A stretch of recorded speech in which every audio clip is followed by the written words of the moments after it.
আসসালামু আলাইকুম। এই যে মাগুর মাছ একটু অল্প ভেজে নিচ্ছি, একটু ভেজে নিলে মাগুর মাছ শক্ত হয়ে যায়, ওই জন্য খুব সামান্য ভাজবো। আজকে ভুনা করবো। ঠোঁটা কাঁটাগুলো একটু শক্ত হয়, বড় মাছ তো ওই জন্য আগে কষাই নিচ্ছি। ওটা কষা নেওয়া হয়ে গেছে, এখন এই যে মাছগুলো ঢেলে দিব। মাগুর মাছ আমার ছেলে মেয়ে ভীষণ পছন্দ করে এই মাগুর মাছের ভুনা। দেশিটা নাকি ওদের কাছে শক্ত শক্ত লাগে, এই জন্য বিদেশিটাই বেশি নেওয়া হয়। দেশিটাও আমরা খাই। এই যে ঝোল দিয়ে দিয়েছি, ঝোল ফুটিয়ে উঠেছে। এখন যখন হবে তখন আবার দেখাবো।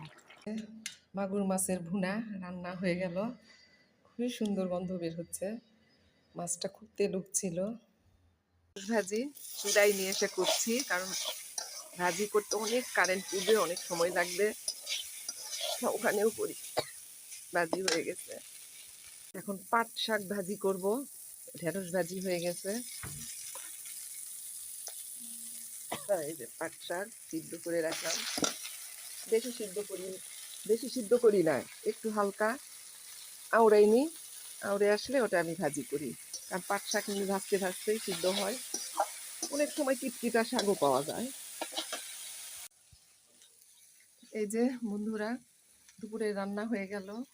শাক ভাজি করলাম, ঢেঁড়স ভাজি, তারপর হচ্ছে মাগুর মাছের ভুনা। তো এই যে এখন দেখাবো আপনাদের। এই যে আমার শাক ভাজি হয়ে গেল, শাকের ভাজি হয়ে গেছে, এখন তুলে নিব।